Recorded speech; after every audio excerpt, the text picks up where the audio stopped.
Queridos, já abra sua Bíblia em Atos capítulo 9. Atos capítulo 9.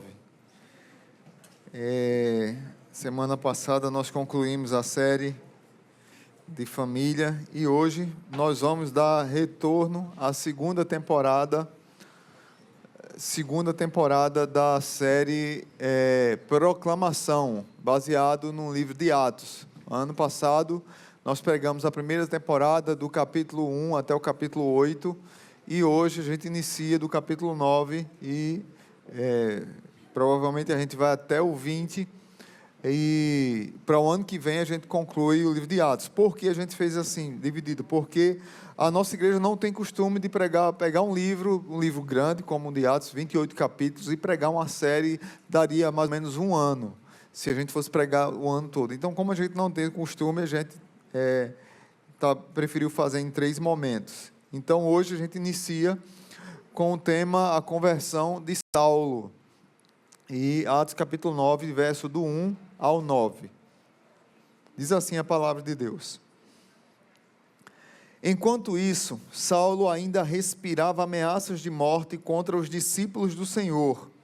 Dirigindo-se ao sumo sacerdote, pediu-lhe cartas para as sinagogas de Damasco, de maneira que, caso encontrasse ali homens ou mulheres que pertencessem ao caminho, pudesse levá-los presos para Jerusalém.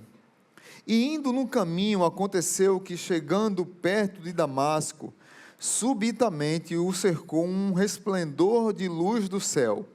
E caindo em terra, ouviu uma voz que lhe dizia: Saulo, Saulo, por que me persegues? E ele disse: Quem és, Senhor? E disse o Senhor: Eu sou Jesus, a quem tu persegues. Duro é para ti recalcitrar contra os aguilhões. E ele, tremendo e atônito, disse: Senhor, que queres que te faça?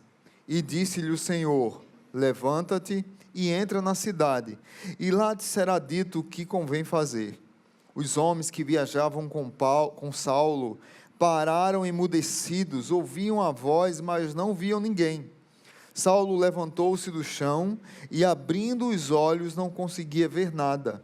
E os homens o levaram pela mão até Damasco. Por 3 dias ele esteve cego, não comeu e nem bebeu. Pai, mais uma vez te louvamos e pedimos-te que fale à igreja. Obrigado por esse relato dessa conversão espetacular de Saulo de Tarso e como ela impacta a igreja, a sociedade e o mundo até hoje.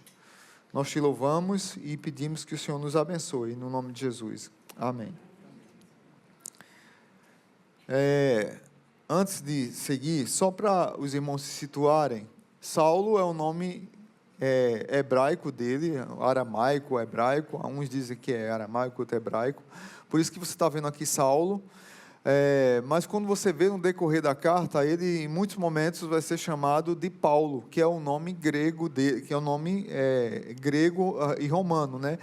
Na cultura romana ele era chamado de Paulo, até por conta que ele tinha a dupla nacionalidade, e na cultura judaica era chamado de Saulo. Não é que Jesus, quando teve esse encontro, mudou o nome de Saulo para Paulo, como muitos dizem, muitos até pregam. Quando Paulo se encontrou com Jesus, Jesus mudou o nome dele de Saulo para Paulo. Não existe isso. Você não leu isso aqui na Bíblia. O nome dele é Saulo e o nome dele é Paulo. Os 2 nomes pertencem a ele. Mas o livro de Atos é uma interpretação teológica da história das 3 primeiras décadas da igreja primitiva. Começa com a ascensão de Jesus. O ano passado a gente começou em maio falando sobre a ascensão de Jesus no Monte das Oliveiras e termina com Paulo em Roma numa prisão domiciliar, pregando sobre o reino de Deus. Além da amplitude geográfica, a narrativa inclui muitos eventos miraculosos e emocionantes. O livro de Atos é assim, a gente vai se emocionando com tanta história, como curas, pessoas falando em línguas, fugas de prisões, conversões em massa, martírio, tumultos, perseguições, naufrágios e comparecimentos diante de altos executivos, de altos funcionários do governo. Por trás destes eventos, orquestrando-os a todos, está o nosso Deus Trino, o qual está reunindo e aperfeiçoando a igreja dele.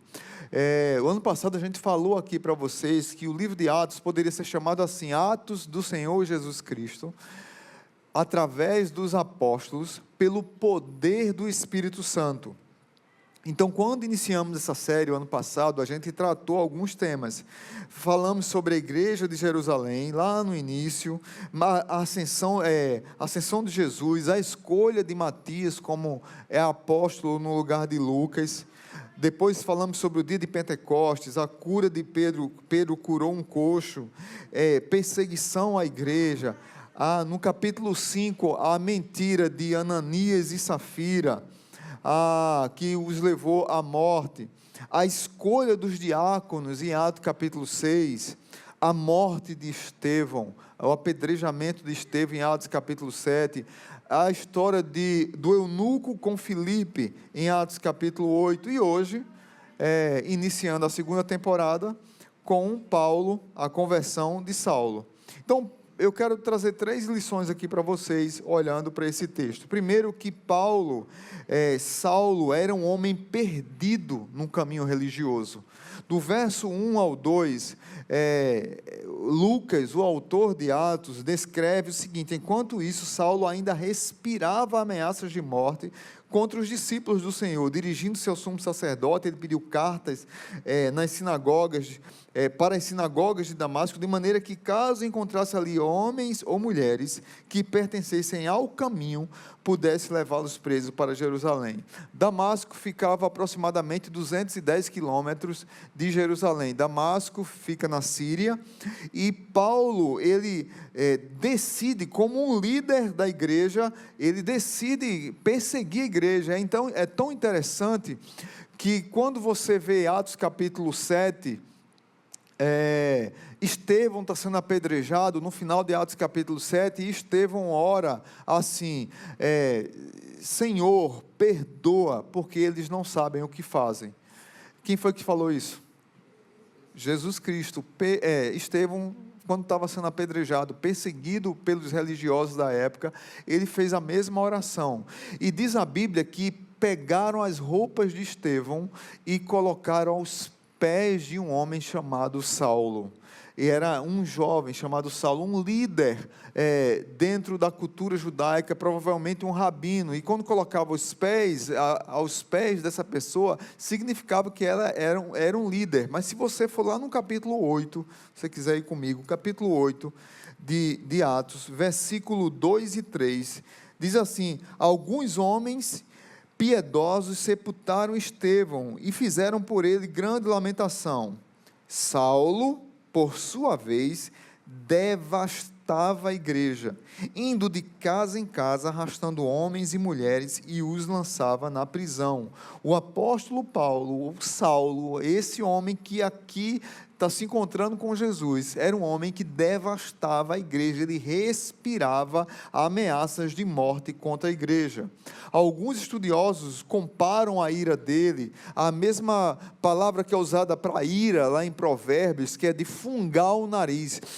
Você está fungando o nariz com raiva, um touro bravo fungando o nariz. E muitos estudiosos comparam o Saulo a um touro bravo, como ele estivesse irado realmente, e a ideia é essa. Você imagina um culto como esse aqui, está todo mundo ali, o evangelho começando, as pessoas se convertendo a Jesus, entregando a vida a Jesus, Jesus mudando a vida das pessoas, e aí de repente chega um Saulo aqui, junto com seus soldados, seus discípulos, e prendem o pastor Marcelo, e cospem, batem, rasgam a roupa, e sai espancando o pastor, e aí alguém que se levanta para defender também é espancado, e sai, vai ser preso. Era mais ou menos isso que ele falava, que eles faziam. Eles acabavam com o culto, eles acabavam com a adoração a Deus naquele momento. Mas é interessante que Paulo, por mais que ele achasse que ele estava perseguindo Jesus, na verdade Jesus que estava perseguindo Paulo. Por mais que o Saulo tivesse contra Jesus, Jesus era a favor do Saulo. Ele se dirigiu aos sumos sacerdotes, ele pediu cartas para ir lá para Damasco. É interessante que no ano de 1990, os estudiosos dizem que o sacerdote que ele pediu carta foi provavelmente Caifás. E no ano de 1990 foi descoberto em Jerusalém, numa construção de algumas estradas, lá foi descoberto um ossuário que estava relacionado à família de Caifás. Isso é uma das descobertas mais novas e mais importantes do Novo Testamento. E lá dizia que estava grafado que era da família de Caifás, e o corpo, um dos ossos que estavam lá, era aproximadamente de um senhor de 60 anos. Então é bem interessante essa dica aí arqueológica. Mas Paulo, ou Saulo, do jeito que você quiser chamar, está certo, ele respirava ameaças de morte, e ele reconhece isso, por mais que alguns teólogos, alguns estudiosos dizem, não, Paulo era só um líder fariseu zeloso. Não, ele era zeloso, a gente vai ver daqui a pouco, mas ele tinha um coração ruim, ele queria literalmente perseguir a igreja, massacrar, bater. Lá em Filipenses capítulo 3, quando ele fala dele mesmo, capítulo 3, verso 4 e 6, ele diz assim, que era circuncidado ao 8º dia de vida, pertencente ao povo de Israel, à tribo de Benjamim, verdadeiro hebreu, quanto à lei fariseu, quanto ao zelo, perseguidor da igreja, quanto à justiça que é na lei, irrepreensível. Lá em Gálatas, capítulo 1, verso 13 e 14, Paulo diz, vocês ouviram qual foi o meu procedimento no judaísmo, como perseguia, veja o que ele diz em Gálatas, como perseguia com violência a igreja de Deus, procurando destruí-la. No judaísmo, eu superava a maioria dos judeus da minha idade, e era extremamente zeloso das tradições dos meus antepassados. Ele está dizendo que entre os judeus ele se destacava, porque ele era um homem sábio, inteligente, desenrolado, Paulo era, mas era um homem violento.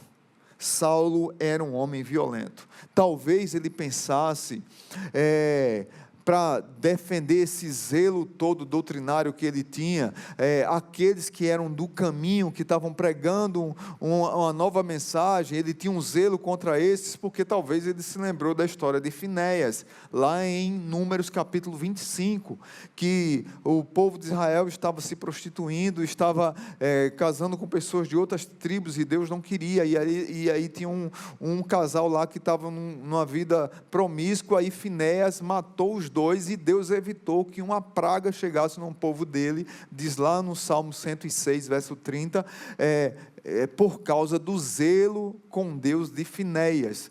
Talvez Paulo achasse que tivesse o mesmo zelo de Finéias, e por isso que ele queria perseguir essas pessoas do caminho. Mas é interessante que essas pessoas do caminho, que a gente vai ver depois no livro de Atos, Atos capítulo 11, chamado de cristãos, e hoje a gente chama de cristianismo, naquela realidade, naquela cultura, eles eram chamados do pessoal do caminho, caminho com C maiúsculo. Em Atos fala 5 vezes isso. O nome caminho significa que o cristianismo é mais do que uma crença ou um conjunto de opiniões doutrinárias. Seguir a Jesus é um caminho para se viver tanto quanto para se crer. Então, o cristianismo do caminho estava espalhando, estava chegando ao coração das pessoas. Lá chegou provavelmente no ouvido dos discípulos de Paulo e de Paulo lá em Jerusalém, que o pessoal lá em Damasco estava se convertendo, e ele disse, eu vou resolver essa bronca. Que história é essa de se converter a esse homem que diz aí que é Jesus, e que diz que ressuscitou, e que diz que ele é o Messias? Que história que o nosso Messias não veio ainda? Então eu vou perseguir essa turma do caminho aí, porque está errado. E aí ele pediu autorização e foi. E é interessante também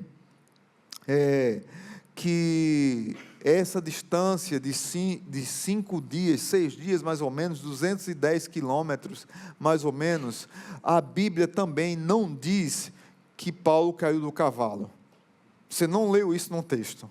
Mas por causa de alguns pintores que, entendendo a interpretação deles, fizeram gravuras bonitas, belíssimas, a arte é bela, dizendo que Paulo caiu do cavalo, mas não tem dizendo isso. Para muitos estudiosos defendem a tese de que Paulo estava caminhando e ele caiu por terra. É isso que a Bíblia diz, ele caiu por terra, não diz que ele caiu do cavalo. Amém? Resolvido? Se você já disse isso, então faça o... Sim. Eu não disse não, pastor.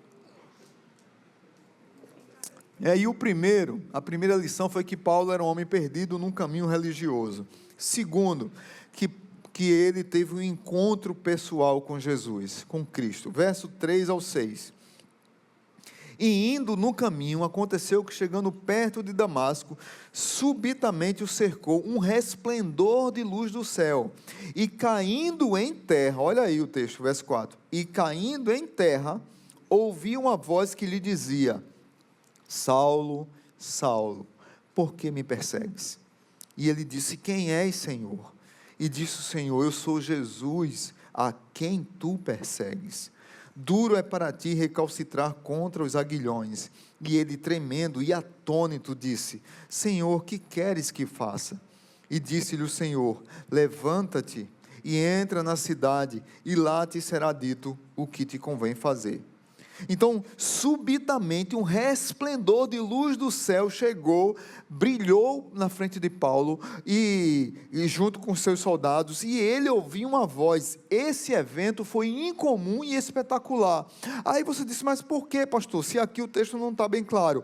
O apóstolo Paulo, e Lucas, graças a Deus, registrou isso, no capítulo, tem três textos na Bíblia, que relatam a conversão de Paulo. Aqui no capítulo 9, no capítulo 22, quando ele está fazendo sua defesa, o capítulo 22, ele diz que isso aqui aconteceu aproximadamente ao meio-dia, e a luz que brilhou para o apóstolo, o que viria a ser o apóstolo, foi uma luz mais forte do que o sol. Jesus é o sol da justiça. A luz que apareceu para Paulo, para Saulo, foi mais forte do que o sol. Aí, lá no capítulo 26 de Atos, quando ele vai se defender diante do rei Agripa e de Festo, ele repete a mesma história e diz que foi ao meio-dia e que a luz brilhou mais forte do que o sol. Provavelmente, gente, Paulo, quando via e que viu aquela luz brilhando, ele caiu, ele se quebrantou, ele se humilhou, ele dobrou os joelhos, e ele ficou fortemente incomodado e confrontado com o Senhor que estava ali na frente. Esse encontro mudou a história de Paulo. Esse encontro mudou a história desse homem. Assim como nós, muitas vezes, éramos como um touro bravo, igual a ele. Muitas vezes o nosso coração estava fechado e alguém chegou, pregou o Evangelho, o Espírito Santo agiu e a nossa vida foi se abrindo, foi se rendendo ao Senhor. James Boyce diz que é significativo em um livro tão curto, que tenta cobrir a expansão do cristianismo em seu humilde começo em Jerusalém, até a religião que preencheu todo o império, que a história da conversão de um homem seja tão grandemente enfatizada. Se você for para 1 Coríntios, o apóstolo Paulo vai falar do encontro dele com Jesus ressurreto. E é interessante que tanto na defesa lá de 1 Coríntios, como em Gálatas, como em Filipenses, que ele fala que era um apóstolo fora de tempo, vale a pena também trazer um alerta aqui, abre e fecha aspas, educativo para a igreja. Paulo foi apóstolo porque se encontrou com Jesus ressurreto. Logo, não tem apóstolos hoje. Conversado? Ok? Se você vem de igreja que tem apóstolo, ou você acredita nesses profetas do inferno, mentirosos, que dizem que são apóstolos, eles são mentirosos. Não tem apóstolo hoje. o último apóstolo que teve foi Paulo. Tá ok, gente? Não? Vou beber água, porque, meu Deus do céu, tá difícil, né? É difícil, né? Mas é por que preciso dizer isso? Porque tem vários falsos profetas aí dizendo que são apóstolos. E muitos de nossas igrejas são enganados, literalmente. Ele ouviu a voz que lhe dizia: Saulo, Saulo, por que me persegues? F.F. Bruce diz que os rabinos, no dia de Saulo, e sua maioria, acreditava que Deus não falava mais diretamente com o homem.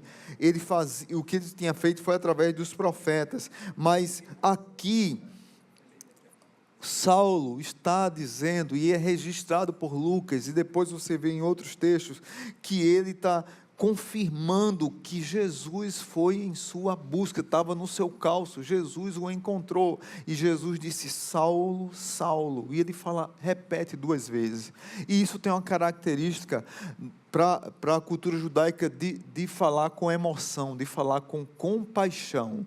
Eu vou citar alguns exemplos aqui para vocês lembrarem.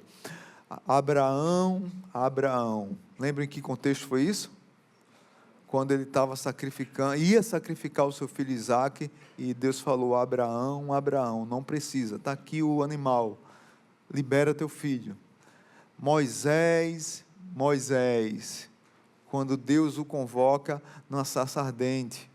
Samuel, quando Deus chama Samuel para ser um profeta, um juiz.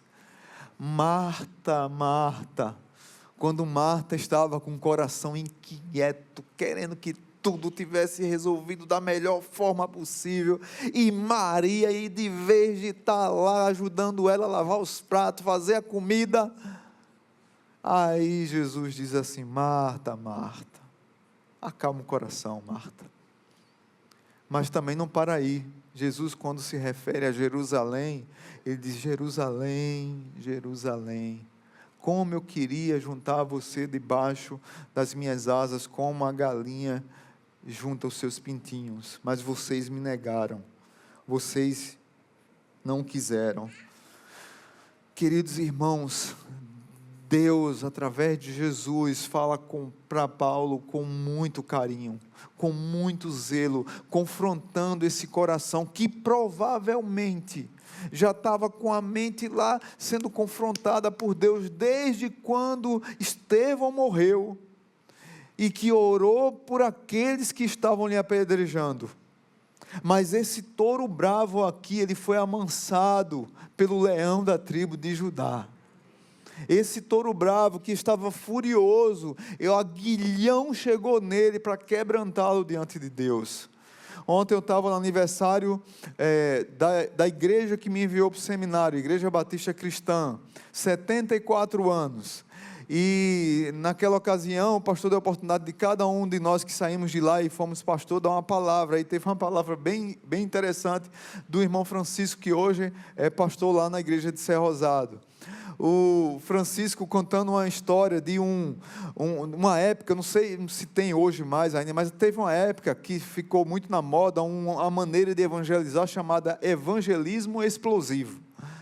E a gente ia na casa das pessoas e pregava o evangelho, e aí o pastor Sandro chamou o pastor Renildo e o pastor Francisco para pregar na casa de um homem que era muito brabo.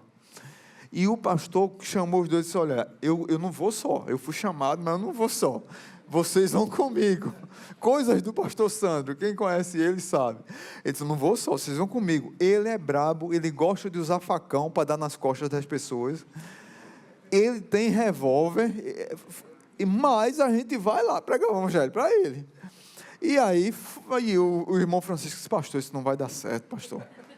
Pelo amor de Deus, pastor, isso não vai dar certo. Aí, mas esse um touro brabo é igual a Saulo. Eu sei que resolveram ir, oraram, jejuaram, pediram a igreja para orar, e eles foram. Graças a Deus, nesse dia eu era da Marinha ainda, eu estava de serviço, não pude ir. Mas eles foram. E quando chegou lá, pregaram, fizeram todo o esquema, louvaram, cantaram e pregaram o evangelho. Quando estavam pregando o evangelho, o homem disse: dá licença que eu vou aqui. Aí ele saiu e deixou os 3 na sala. Aí o irmão Francisco falou: pastor, isso não vai dar certo, eu vou me embora. Ele se levantou para sair, né? Aí o pastor Sandro: não, cara, a gente já está aqui, tem que ir até o fim agora. E se até o fim, pastor, para a gente morrer? O senhor sabe o que é esse cara? E eu sei que ficou os três brigando ali. Renildo: homem, vamos orar. E Francisco: não, eu quero ir embora. Daqui a pouco o rapaz chega. Quando ele chega, você tem: desculpa, é porque eu botei o café para ferver e esqueci. Aí tinha queimado lá. Então, ele era esse homem brabo, ele gostava, e graças a Deus ele se rendeu a Jesus, não naquele dia, mas depois. Era como um Paulo da vida. Talvez você foi alguém que fugiu de Deus, que você lutou contra Deus, achando que estava lutando contra a igreja, estava lutando contra Jesus, mas Jesus já estava atrás de você há muito tempo. Ele já estava confrontando você, perseguindo você há muito tempo. E é interessante olhar na história e ver que muitos de nós lutamos com Deus, assim como Jacó no Val de Jaboque, assim como Paulo na estrada de Damasco. Muitos lutaram contra Deus, mas Jesus nos perseguiu antes e confrontou a nossa vida. E Paulo diz assim, Jesus pergunta a ele: por que você me persegue? Por que você me persegue?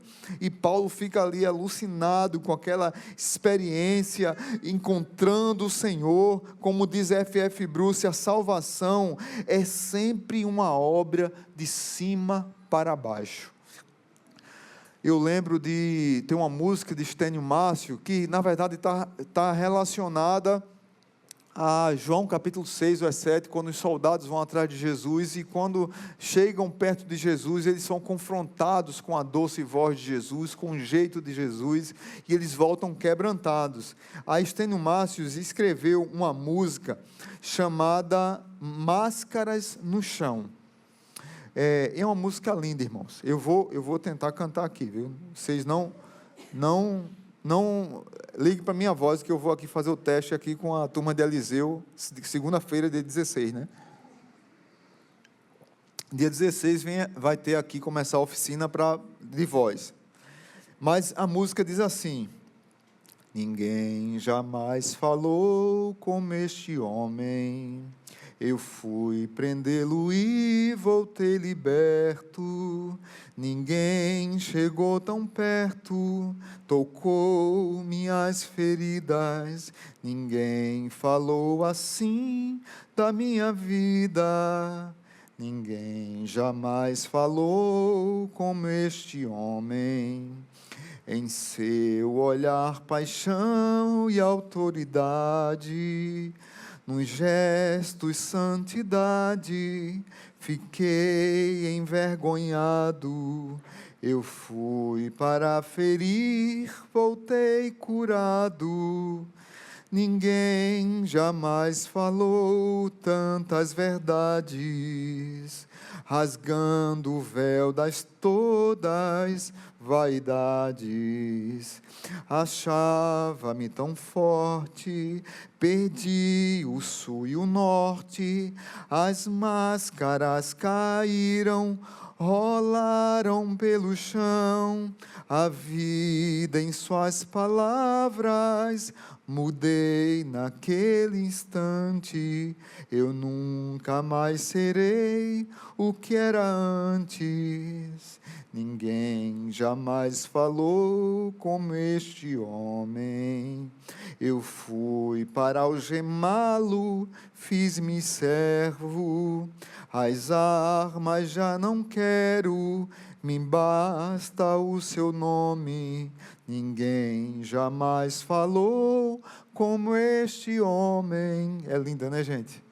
Não é linda eu cantando, mas a música é linda. Amém. O Estênio Márcio é um verdadeiro poeta.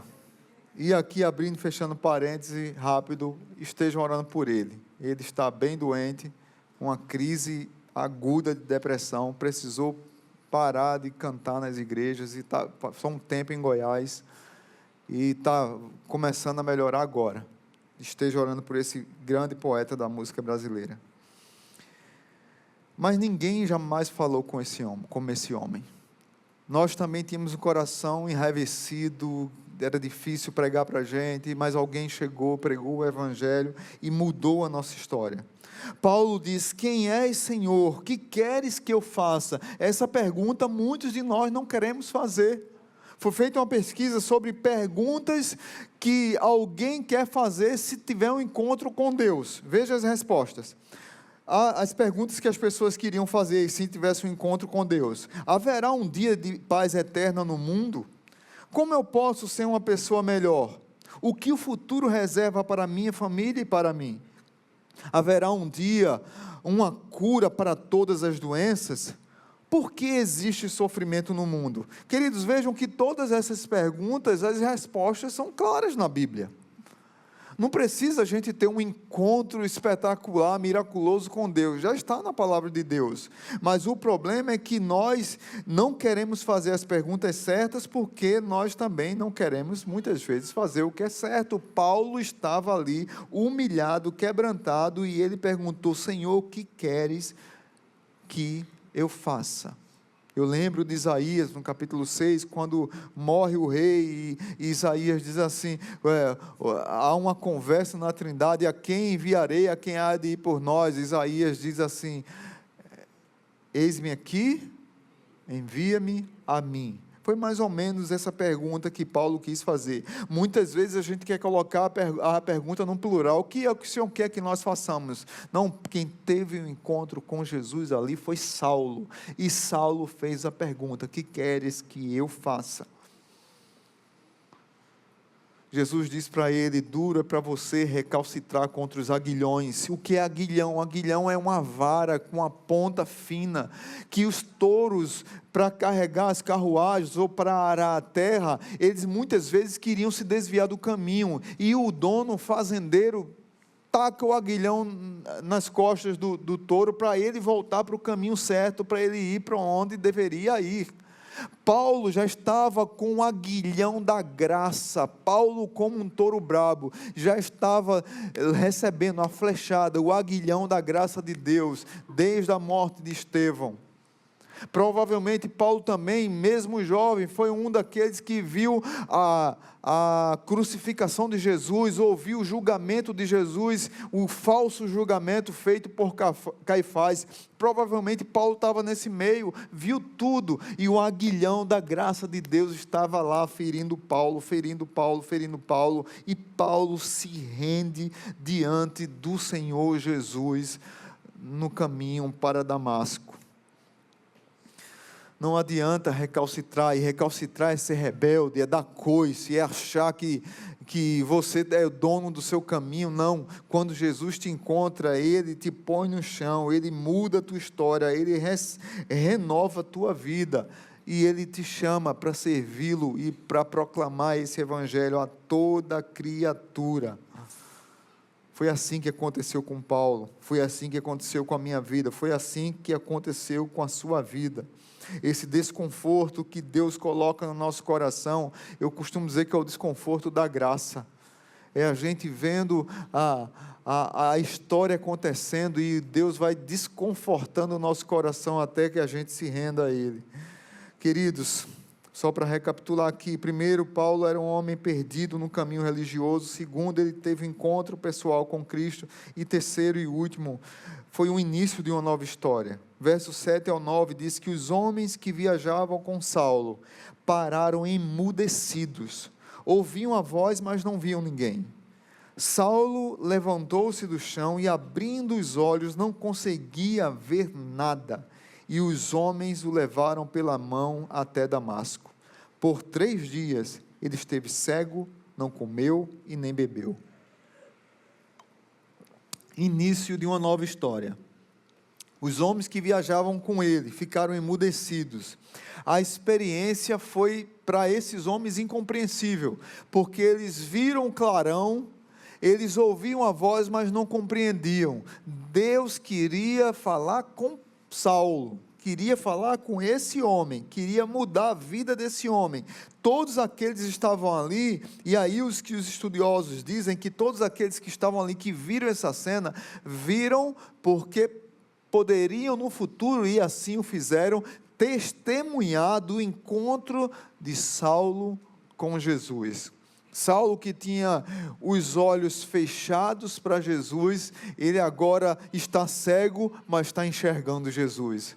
Quantos de nós éramos assim? Achávamos que tínhamos uma boa base espiritual, sempre a gente disse, não, a minha mãe me ensinou a palavra, meu pai ensinou, meu avô, então eu sou crente por causa disso, e na verdade a gente não teve uma experiência com o Senhor. A gente muitas vezes viveu numa realidade de cegueira espiritual, mas quando Jesus entra na nossa vida, as escamas caem, como caiu dos olhos de Saulo, e ele começou a ver com novos óculos, com novos olhos, olhos espirituais.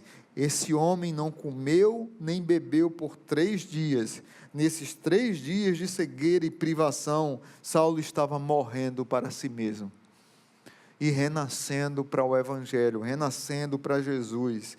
Seria apenas depois dos 3 dias que ele morrendo para si mesmo, ele viria compreender, como ele fala lá em Filipenses, compreender, em 1 Coríntios capítulo 15, a ressurreição do Senhor Jesus Cristo. Paulo teve um encontro com Jesus ressurreto, meus irmãos. Jesus que morreu, mas ao 3º dia ressuscitou com um corpo glorificado, o corpo maravilhosamente glorificado. Paulo teve um encontro com esse Jesus, e o homem que era touro bravo agora está amansado pelo fazendeiro das nossas almas. O homem que achava que enxergava, agora está cego, mas enxergando de verdade. Um homem que era violento, agora é um homem amansado pelo leão da tribo de Judá. Um homem que queria controlar tudo de acordo com a sua religiosidade, e agora tem um encontro com o verdadeiro Deus da sua vida, e muda a sua história. Talvez você possa dizer assim, pastor, que história, como é que Paulo escreveu tantas cartas depois disso aqui, as maiores cartas do Novo Testamento foi esse homem que escreveu, mas esse homem perseguia a igreja, esse homem era um homem difícil, um homem duro, um homem violento, um homem que queria ver a igreja sendo destruída. Sim, irmãos, sim, Deus quebranta pessoas em lugares mais longínquos ou difíceis, ou mais promíscuos ou violentos que você possa imaginar. Deus muda histórias. E aí eu quero concluir com a história de um homem de Deus, que a graça chegou na vida desse indivíduo e ele depois se tornou um proclamador do Evangelho, assim como Paulo. Eu queria falar de Chuck Colson, ou Charles Colson. Esse homem, em 1973, a imprensa e o mundo político americano se admiraram ao ouvir que Chuck Colson, o capanga do presidente Richard Nixon, havia entregado sua vida a Jesus Cristo. A manchete do jornal Los Angeles Times dizia: Colson, o durão, se tornou religioso. E o New York Times dizia: Colson encontrou a religião. Sua conversão foi recebida com ceticismo. As pessoas não acreditaram que ele tinha se convertido. De acordo com a revista Time, de 17 de dezembro de 73, de todo o elenco, agora vocês vão entender, os mais antigos vão entender, de todo o elenco de Watergate, poucos tinham a reputação de ser mais durões, astutos, maldosos e tenazmente leais a Richard Nixon. Chuck Colson foi seu ex-conselheiro do presidente. O que foi o caso Watergate? Watergate foi uma trama dos republicanos que colocaram espiões, pessoas infiltradas nas reuniões dos democratas e gravaram conversas de maneira ilegal para ganharem a eleição. E Richard Nixon ganhou realmente a eleição. De 50 estados ele ganhou 49. para vocês terem ideia. Mas só que depois esse caso Watergate foi revelado, foi descoberto que houve uma trama contra os democratas, e esse caso você pode pesquisar na internet, você vai ver, tem até filmes, vários filmes, Os Homens do Presidente, um filme conhecido, conta essa história. E o que aconteceu? Quando a justiça descobriu, prendeu todo mundo. E Charles Colson foi preso. E ele tinha entregue a vida a Jesus. Colson estava agora envolvido nesse escândalo do Watergate e, por fim, se declarou culpado de obstrução na justiça. Os anos subsequentes mostraram que sua profissão de fé era autêntica. Ele dedicou sua vida a Jesus, ao ministério em presídios e à defesa da cosmovisão cristã nas escolas, igrejas e universidades. Ele fundou 2 organizações, a Prison Fellowship Ministry e Breakpoint Ministry. Você pode entrar nos sites, essas instituições ainda existem, mesmo após sua morte. São instituições para pregar o evangelho em presídios, para pessoas que muitas vezes a sociedade diz não tem mais jeito. Ele criou um ministério para pregar o evangelho para essas pessoas. Semana que vem, a gente vai falar um pouco sobre isso. Paulo, quando está convertido, agora quer voltar para Jerusalém, os discípulos não aceitam, dizem, esse cara se converteu, Paulo? Ele que perseguia a gente, agora vai pregar o evangelho. Deus diz a Ananias, Ananias, você vai orar por esse homem é um grande vaso para mim. E aí Ananias, eu orar por Paulo? Está doido, Senhor. Assim como muitas pessoas não acreditaram na conversão de Charles Colson, muitas pessoas na Bíblia, você vai ver nas próximas mensagens, que não acreditaram na conversão de Saulo de Tarso. E aí, para fechar, para concluir, a história de Saulo nos mostra 3 verdades fundamentais. Primeiro, você pode estar perdido, mesmo dentro da religião. Às vezes tem pessoas que passam tempo na igreja, acham que está defendendo o evangelho, acham que está defendendo a palavra certa, ou está numa religião certa, mas está perdido nesse contexto religioso. Cristo é que toma a iniciativa de nos encontrar, mesmo quando nós somos resistentes. Cristo vai lá, como um fazendeiro, com um aguilhão, ferindo o touro bravo, que eu e você muitas vezes somos como touro bravos, ou éramos ou somos. E aí Jesus vai ao nosso encontro e nos fere com aguilhão, e a consciência da gente vai mudando, o coração da gente vai mudando, e a nossa história, quando encontra Jesus, muda completamente. O verdadeiro encontro com Jesus nos leva à rendição total. Senhor, o que queres que eu te faça? Saulo consagrou sua vida ao Senhor e se tornou o maior apóstolo do cristianismo, um apóstolo dos gentios. O livro de Atos é dividido entre dois personagens principais. Até o capítulo 13 é o apóstolo Pedro. A partir do 13 ao 28, o apóstolo Paulo. Esse homem que foi um bandeirante do cristianismo, que plantou várias igrejas, que formou vários pastores, vários líderes. Era um homem ruim, com coração ruim, perseguidor da igreja, provavelmente matou pessoas cristãs, batia, machucava, mas ele teve um encontro com Jesus e ele se rendeu totalmente, completamente. O evangelho nos humilha e nos coloca no chão. E aí quero concluir com a frase de Timothy Keller. A conversão de Saulo mostra que ninguém é tão pecador que não possa ser salvo. E ninguém é tão religioso que não precise de salvação. Que Deus mude as nossas histórias. E se tem pessoas aqui que ouviram essa mensagem e não tiveram encontro com Jesus, hoje é o dia de você se render ao Senhor Jesus, se render ao Evangelho, dizer, eu quero esse Senhor para a minha vida, eu quero descer as águas do batismo, eu quero ser uma nova criatura. Foi o apóstolo Paulo que disse que aqueles que são nova criatura, que aqueles que estão em Jesus são nova criatura. Foi o apóstolo Paulo também que escreveu, que disse, nenhuma condenação há para aqueles que estão em Cristo Jesus. É tempo de se render ao Senhor Jesus. Amém? Vamos orar. Pai, nós te louvamos e agradecemos por essa história tão bela, desse homem de Deus que mudou a história do cristianismo, que o Senhor usou como um vaso precioso. Aqui também tem vários vasos preciosos. Alguns que já se renderam ao Senhor, mas alguns talvez que não se renderam ao Senhor, e hoje é o dia talvez da rendição, e de dizer: Senhor, o que queres que eu te faça?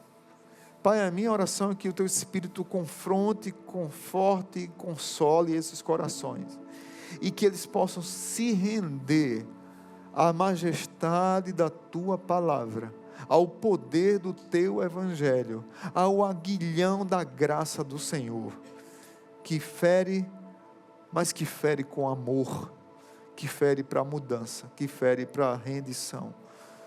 Pai, muito obrigado por tudo que o Senhor tem feito na vida de cada um de nós e ainda irá fazer.